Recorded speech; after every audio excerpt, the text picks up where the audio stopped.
Hello बच्चों, चलिए इस प्रश्न को देखते हैं। गणना कीजिए। पहला दिया है हाइड्रोजन परमाणु स्पेक्ट्रम में लाइमन श्रेणी की महत्तम तरंग दैर्ध्य की, तथा दूसरा दिया है He प्लस आयन के n बराबर 3 स्तर की उत्सर्जन ऊर्जा की, जहां R का मान 1,097 गुणे 10 की घात 7 प्रति मीटर दिया हुआ है। तो बच्चों, जो दिया गया प्रश्न है, इस दिए गए प्रश्न में हमें हाइड्रोजन परमाणु की जो लाइमन श्रेणी होती है उसकी महत्तम तरंग दैर्ध्य की गणना करनी है, तथा साथ ही जो He प्लस आयन है उसके n बराबर 3 स्तर की हमें उत्सर्जन ऊर्जा की भी गणना करनी है। तो चलिए बच्चों, सर्वप्रथम हम देखते हैं मुख्य अवधारणा। तो बच्चों, इसकी मुख्य अवधारणा में हम क्या देखते हैं कि जो हाइड्रोजन स्पेक्ट्रम होता है उसकी लाइमन श्रेणी में, हाइड्रोजन स्पेक्ट्रम की लाइमन श्रेणी में, लाइमन श्रेणी में, अब बच्चों हमारे पास हाइड्रोजन स्पेक्ट्रम है, उसकी लाइमन श्रेणी है। तो बच्चों लाइमन श्रेणी में हमारे पास क्या होता है कि n बराबर 2 या उससे बड़ा, अर्थात ये तो क्या होता है, यहाँ पर उच्च स्तर होता है। तो n बराबर 2 या उससे बड़े स्तर से हमारे पास क्या होता है,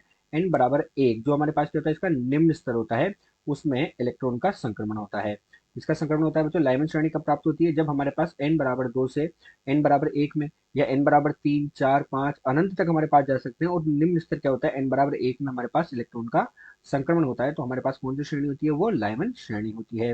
इलेक्ट्रॉन का संक्रमण होता है तब हमें लाइमन श्रेणी प्राप्त हो जाती है। अब बच्चों हम क्या देखते हैं कि जो तरंग दैर्ध्य होती है उसका हमारे पास सूत्र होता है। तो तरंग दैर्ध्य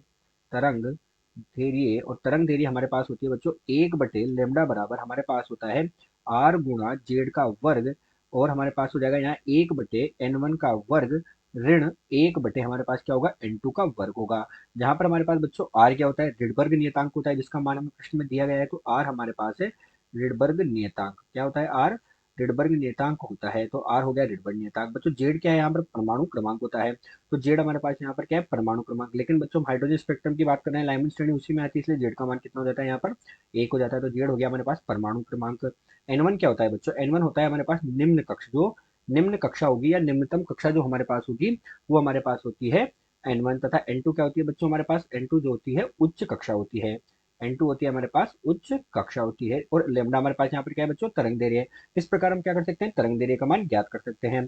अब इसी में बच्चों हम मुख्य उदाहरण में एक भाग और देखते हैं, जिसमें हम क्या देखते हैं बच्चों की कोई भी परमाणु जो होता है उसकी ऊर्जा, किसी परमाणु की ऊर्जा हम क्या देखते हैं कि हमारे पास कोई भी परमाणु है, उस परमाणु की ऊर्जा हम कैसे ज्ञात करते हैं।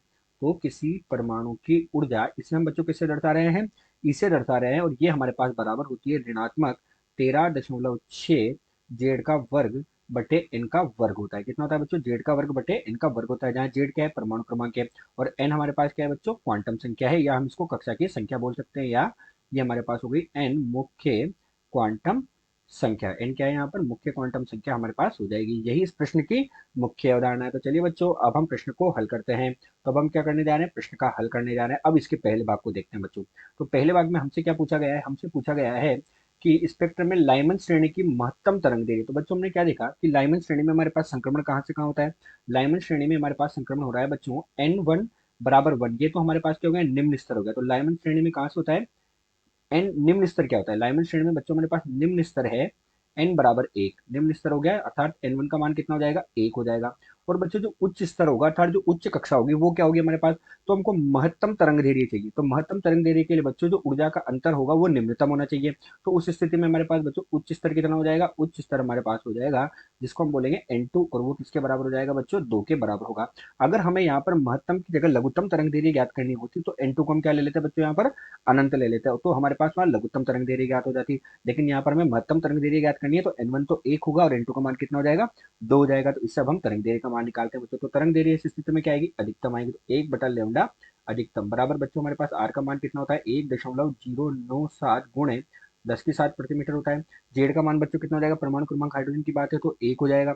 और यहाँ पर हमने बच्चों 1/1 का वर्ग 1 हो जाएगा, और 1/2 का वर्ग क्या होगा, 4 होगा। तो हमें यहाँ से अधिकतम तरंग दैर्ध्य मिलेगी। तो अधिकतम तरंग दैर्ध्य, इसको हल करने पर हमें अधिकतम तरंग दैर्ध्य का मान प्राप्त होगा बच्चों। और वो कितना प्राप्त हुआ, 1.215 गुणे 10 की घात 7 मीटर के बराबर ये अधिकतम तरंग दैर्ध्य प्राप्त हुई। तो इसको हम बच्चों क्या करते हैं, एंगस्ट्रॉम में बदल देते हैं। एंगस्ट्रॉम में बदलने के लिए 10 की घात 10 होना चाहिए, तो ये हमारे पास कितना हो जाएगा बच्चों, 1215 एंगस्ट्रॉम। तो अधिकतम तरंग दैर्ध्य हमारे पास किसके बराबर प्राप्त हुई, 1215 एंगस्ट्रॉम के बराबर प्राप्त हुई। ये तो इसका एक भाग हुआ। अब दूसरे भाग में हमसे पूछा गया है बच्चों की He प्लस आयन के n बराबर 3 स्तर की उत्सर्जन ऊर्जा। तो बच्चों हमारे पास क्या है, n बराबर 3 स्तर की चाहिए। ये हमारे पास क्या हो गया बच्चों, n बराबर 3 हो गया। ये हमारे पास बच्चों n बराबर 1 हो गया। हम दो स्तर ले रहे हैं यहाँ पर, n बराबर 3 हुआ और n बराबर 1 हुआ। बच्चों हमसे उत्सर्जन ऊर्जा पूछिए, तो उत्सर्जन कब होगा, जब उच्च ऊर्जा स्तर से निम्न ऊर्जा स्तर में हमारे पास संक्रमण होगा। अर्थात E3 से जब E1 में संक्रमण होगा तो हमारे पास क्या होगा बच्चों, ऊर्जा का क्या होगा, उत्सर्जन होगा। तो ऊर्जा का उत्सर्जन होने के लिए हमारे पास क्या आएगा बच्चों, उत्सर्जन ऊर्जा He+In की उत्सर्जन ऊर्जा। तो ये उत्सर्जन ऊर्जा हमारे पास किसके बराबर हो जाएगी, संक्रमण हो रहा है बच्चों हमारे पास E3 से E1 में, E3 से E1 में संक्रमण होगा तो उत्सर्जन ऊर्जा हमें प्राप्त हो जाएगी। तो अब हम इसका मान निकाल लेते हैं। तो बच्चों हमने सूत्र लिखा हुआ है मुख्य उदाहरण में, तो उससे हमारे पास यहाँ ऊर्जा का सूत्र आ जाएगा। तो ये हमारे पास कितनी हो जाएगी बच्चों, उत्सर्जन ऊर्जा बराबर हमारे पास हो जाएगी उत्सर्जन ऊर्जा। अब बच्चों E3 अर्थात हमको 3 मान रखना है, और तो यहाँ पर लिखते हैं बच्चों मान कितना, ऋणात्मक 13.6, ये तो हमारे पास हो गया। बच्चों जेड का मान कितना होगा, एच ई है, एच ई के लिए हमारे पास कितना होता है, परमाणु क्रमांक 2 होता है, तो जेड का वर्ग यानी 2 का वर्ग बटे में हमारे पास कितना हो जाएगा यहाँ पर बच्चों 3 के लिए, एन का मान कितना हो जाएगा, 3 का वर्ग 9 हो जाएगा। फिर हम यहाँ से माइनस करेंगे और हमारे पास बच्चों फिर माइनस में आएगा 13.6 गुणे हमारे पास कितना हो जाएगा बच्चों 2 का वर्ग, और बटे में एन बराबर 1 हो गया, तो 1 का वर्ग क्या हो जाएगा, 1 हो जाएगा। इसको हल करेंगे तो हमें उत्सर्जन ऊर्जा का मान प्राप्त हो जाएगा। तो उत्सर्जन ऊर्जा कितनी प्राप्त होगी बच्चों, यहाँ से उत्सर्जन ऊर्जा हमें प्राप्त हो गई यहाँ से 48.3 इलेक्ट्रॉन वोल्ट के बराबर। कितनी उत्सर्जन ऊर्जा प्राप्त हुई बच्चों यहाँ से, 48.3 इलेक्ट्रॉन वोल्ट। तो इसके दोनों भाग को हमने हल कर लिया है। आशा करते हैं दिया हुआ प्रश्न आपको समझ आया होगा। धन्यवाद।